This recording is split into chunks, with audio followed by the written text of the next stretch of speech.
Hello শিক্ষার্থী বন্ধুরা, কেমন আছো তোমরা? আমি দীপ্ত কুমার পাল। এই পর্বে আমি তোমাদের প্রথম শ্রেণী প্রাথমিক গণিত বইয়ের অধ্যায় 17 বাংলাদেশি মুদ্রা আলোচনা করব। দেখো বন্ধুরা, এখানে আছে বাংলাদেশি মুদ্রা কি কি। এই মেয়েটি বলছে, আমি 2 টাকা ও 5 টাকার কয়েন দেখেছি। এখানে এই ছেলেটি বলছে, আমি 5 টাকার কয়েন ও 10 টাকার নোট চিনি। তাহলে দেখো, এখানে 2 টাকা এবং 5 টাকার কয়েনের কথা বলা হয়েছে এবং এখানে 5 টাকার কয়েন এবং 10 টাকার নোটের কথা বলা হয়েছে। অর্থাৎ মুদ্রা বলতে কয়েন এবং নোটকে বোঝায়। বাংলাদেশি আরও কয়েন আছে, যেমন 1 টাকার কয়েন, তারপর নোট যেমন 20 টাকা, 50 টাকা, 100 টাকা, 200 টাকা, 500 এবং 1000 টাকার নোটও আছে। এখানে দেখো আছে বাংলাদেশি মুদ্রা ও নোট। মুদ্রা মানে এই কয়েনকে বোঝায় এবং নোট মানে কাগজের টাকাকে বোঝায়।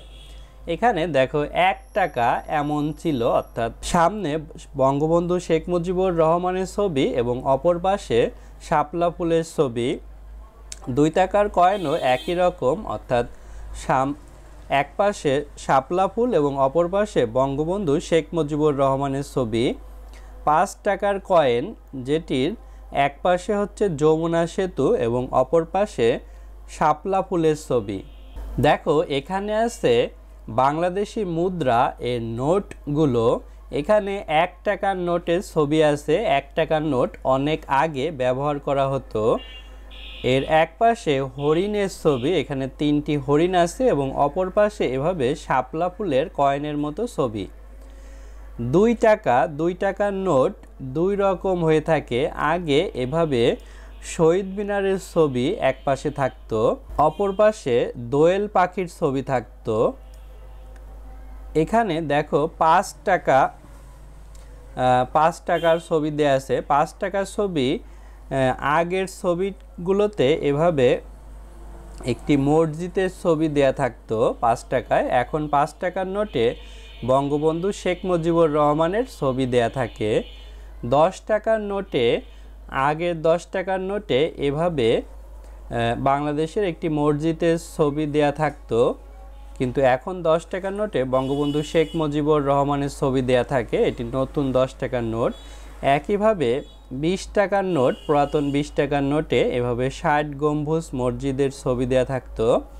এখন 20 টাকার নোটে বঙ্গবন্ধু শেখ মুজিবুর রহমানের ছবি দেয়া। এবং এখানেও দেখো 50 এবং 100 টাকার পুরাতন নোট এবং নতুন নোট দেয়া আছে। ডান সাইডের গুলো হচ্ছে পুরাতন নোটে এই ছবিগুলো থাকতো। বর্তমান নোটে সব ছবিতেই বঙ্গবন্ধু শেখ মুজিবুর রহমানের ছবি দেয়া থাকে। কিন্তু দেখো, এই নোটগুলোর রং কিন্তু একই রকমই অনেকটা। 100, 50, 20 এবং 10 টাকার নোটের রং কিন্তু একই রকমই। দেখো, এখানে আছে দাগ টেনে মিল করি 2 টাকা। তাহলে 2 টাকা হচ্ছে এটি। 5 টাকা হচ্ছে এটি। 100 টাকা নিচে আছে। 20 টাকা নিচে আছে এখানে। 10 টাকা উপরে ছিল, এই যে 10 টাকা। তাহলে আমরা এভাবে অ্যারো টেনে 10 টাকায় মিল করব। তারপরে 50 টাকাও আমাদের উপরে ছিল, আমরা এভাবে দাগ টেনে মিল করব। এভাবে আমরা সবগুলো মিল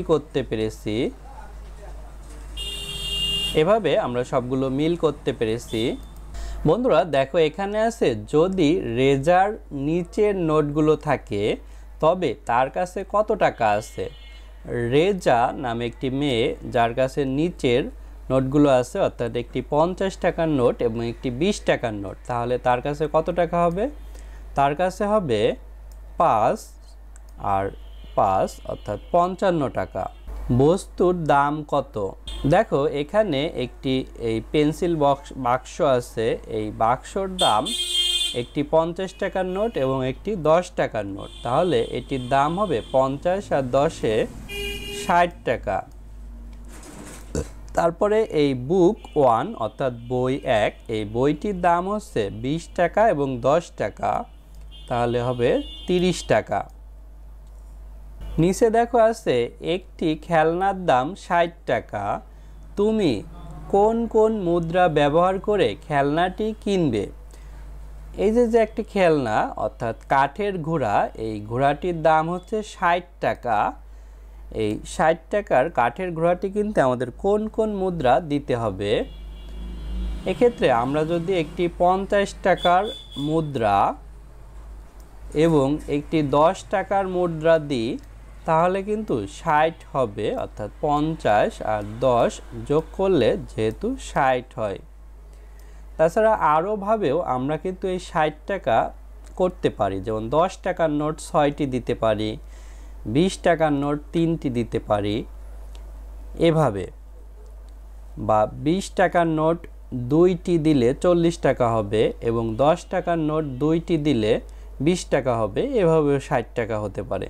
এভাবে বিভিন্নভাবে আমরা 60 টাকা দামের এই খেলনাটি কিনতে পারি। বন্ধুরা, আজ আমাদের ভিডিও এ পর্যন্তই। পরের ভিডিওতে আমরা পরবর্তী অধ্যায়ে আলোচনা করব। ভালো থেকো তোমরা।